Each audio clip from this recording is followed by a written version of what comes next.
Mike Mayock back here on the Rich Eisen Show, right? Mike, you're a mock-free guy until the day before, right? Until they twist your arm and get one out of you. They squeeze one out of you the night before the draft. Yeah, the irony is, Rich, is that for years the NFL Network would get mad at me because I only wanted to do one a year. And they'd try to get me to do more, and I'd be like, nah, you only need one, and when all the information's in, we'll do it. And they kind of, several years ago, said, well, if you're only going to do one, let's put it on television. And so it's come full circle. They kept pushing me to do more and more on the .com site, and when I didn't, all of a sudden it became a TV show, and it's gotten a little bigger than life, actually. Look, Mike, you never knew. You're just a content generator, man. You're a content-generating machine. But that's just who you are. That's your bones. Yeah, whatever, Rich. All right. You want to start with the quarterbacks, Mike? What do you think? Rich, I just, if you started anywhere else, I might have had a heart attack. Why Sam Darnold? Why is he number one for you on your first position rankings at the quarterback position? There are 5 or 6 quarterbacks this year, Rich, that conceivably could have a first-round grade, which is more than usual. It's a deeper class than we've had. The guys up top, I think there's a hole in almost everybody's game. And we could dig as deep as you want on any of them. But at the end of the day, I don't know any of these kids yet. I've never met Sam Darnold. So I'm only going off tape, which is difficult. Because, for instance, when the Carson Wentz thing, I jumped in with both feet because not only did I love his tape, but I liked the kid even more and what he brought to the table, leadership, intelligence, etc. So last year at this time, I think I had Deshaun Kaiser as my number one quarterback on the first top 5.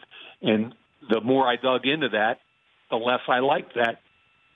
So with that all being a caveat, the reason I'm with Darnold right now is I think he's a prototypical NFL drop-back guy. He's 6'4", plus or minus 220. He's got plus arm strength. He's a plus athlete. He's competitive. I like the fact that he played 3 sports in high school, including point guard in his basketball team. You can see that he's got a competitive fire. He pushes the ball down the field. I like almost everything about him, and the big caveat for me, and it is a big one, are turnover, especially fumbles. The guys fumbled a lot going back to high school football.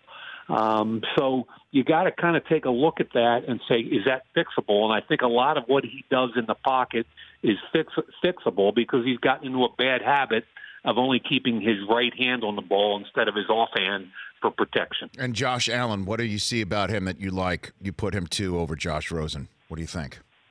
Yeah, he's the exact same height and weight as Carson Wentz, and he's coached by the same head coach that had Carson Wentz. So he's coming out of a pro-style attack.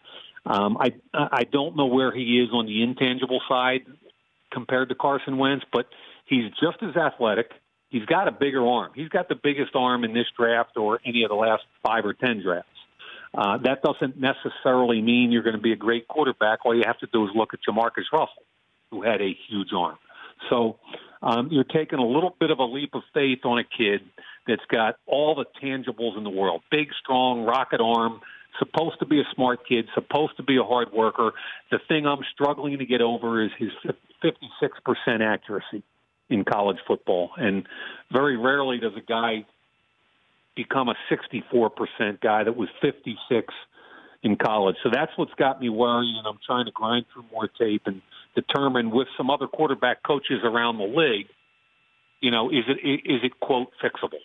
Deepest is this the deepest quarterback draft you've seen in a while, or compare it? Yeah. I mean, between Darnold, Allen, Rosen, Mayfield, Lamar Jackson, Mason Rudolph, there's 6 names that could conceivably be first-round guys. And then right on top of that, I mean, Luke Falk from Washington State, Kyle Lauletta from Richmond, Mike White played his butt off at the Senior Bowl. There's 3 more. That's 9. And in a typical quarterback year, Rich, there's been an average of 12 taken over the. So there's 9 of the 12 draftable ones right off the top of our heads, and I think it's there's some quality at the top and there's depth throughout. And so, being the Belichick whisperer that you are for me, which one do you think he might look at first blush right now Because clearly with Jimmy G now in San Francisco and everything that's playing out in New England, a lot of people think they're definitely going to draft one. What do you think, Mike? Which one do you think suits him? I have no idea. I mean, again, it's February. I haven't met any of them. I don't know what their football IQ is. I don't know if they think that their quarterback can play another 2 years or another 5 years. So, they've been in the quarterback business for a while now. You go back, I mean, it's been Brissett. It was Jimmy G. Before that, it was Ryan Mallett. They've been in the second or third round quarterback business for a while because of the uncertainty of Tom Brady, and they will continue to be in that purgatory.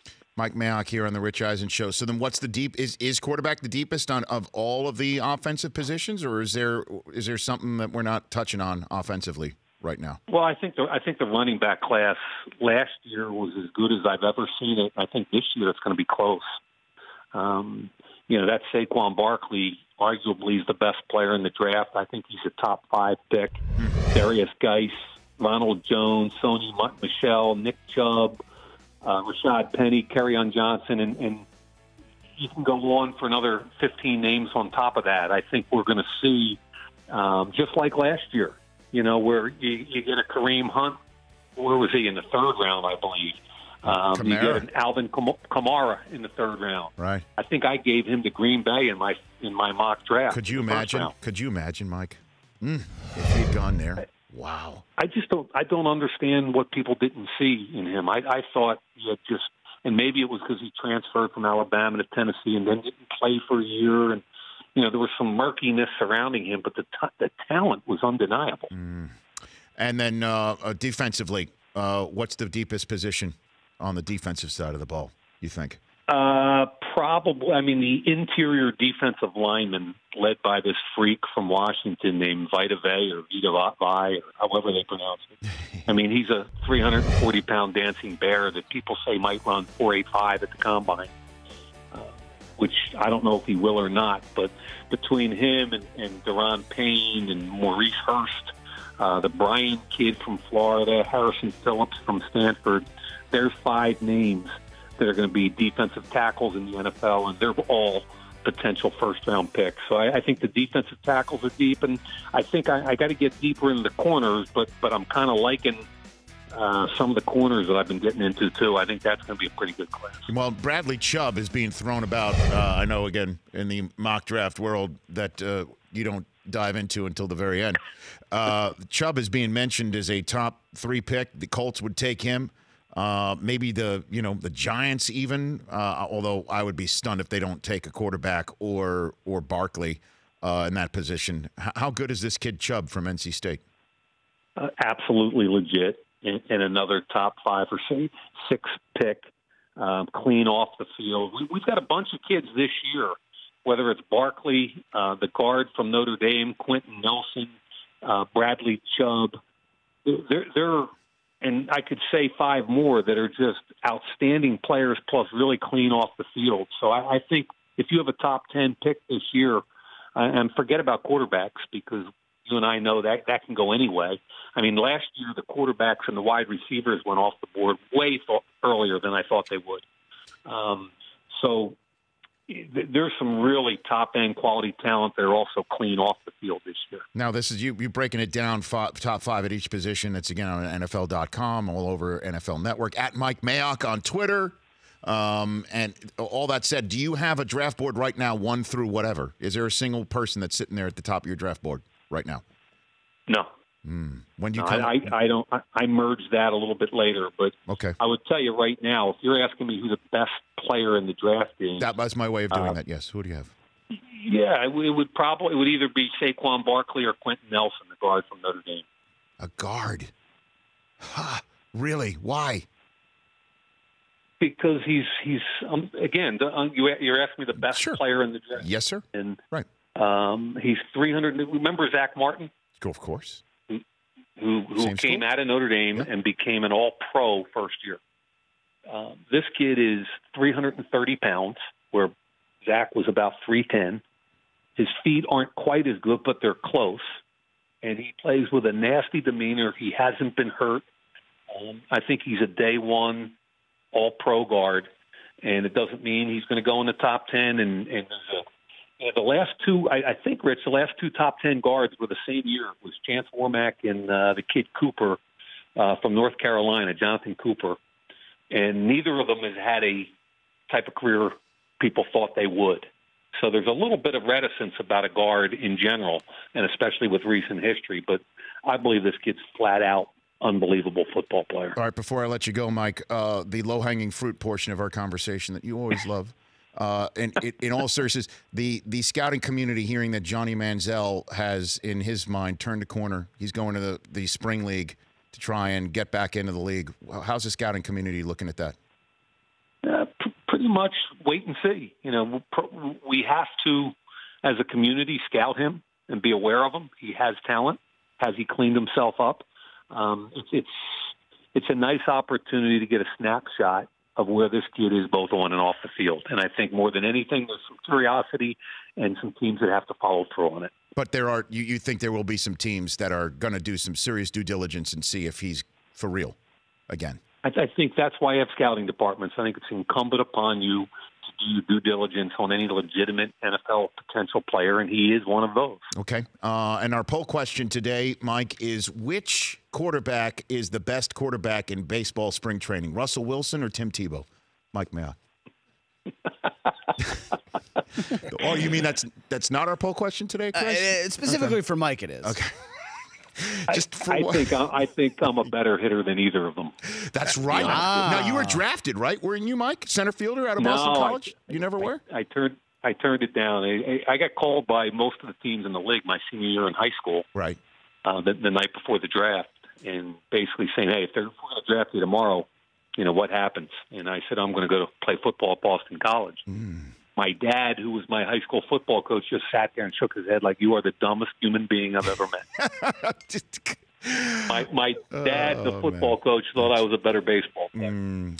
Here we are. Oh, man. So, and then the last question, I would be remiss if I did not give you the floor. You being a Philly guy, having seen what the Eagles did for that town, we were there for the draft, and what the draft put on display for the fandom of football in Philadelphia just paled in comparison to what we saw in the Super Bowl run in that parade. You have the floor, sir. And what do you think the Eagles' victory meant for that city?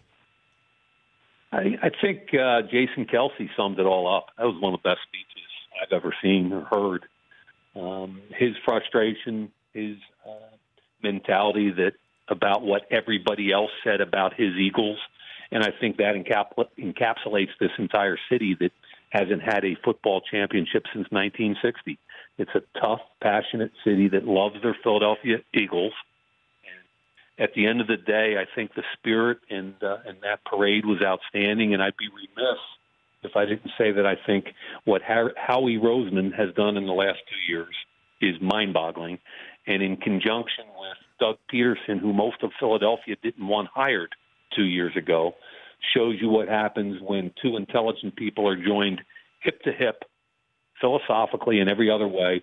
And I'll tell you what, the development of this team from a personnel perspective and a coaching perspective was amazing. All right, Mike, thanks for the 2 cents. Is there any amount of money, speaking of 2 cents, in the world where I can get you to put on Kelsey's outfit from the parade to time me in the 40-yard dash in a couple of weeks? Yes. Come on, Mike. Anything. Do you know what his outfit was? Was it something specific? It was some sort of genie, or was it a genie? See, but that's what the national perspective of it. Anybody from Philly knew what it was right away. What is it? He was paying respect to the Mummers Parade. Okay. Oh, yeah. There you go. They're walking through Philly, and the Mummers on New Year's, but that's a big deal in Philadelphia. And that's what he was. He was kind of like a mini Mummer. He was walking around the streets, drinking a beer, hanging out with the cops and the people. Okay, so that's a yes then. He was unbelievable. So that's a yes. No, then. not from. No. We're not mummering in Indianapolis. Great use of a verb. Turn that into a verb. Thanks, Mike. Look forward to it. My pleasure. Always. You guys. You got it. It's Mike Mayock. The Rich Eisen Show, weekdays at noon Eastern on Audience.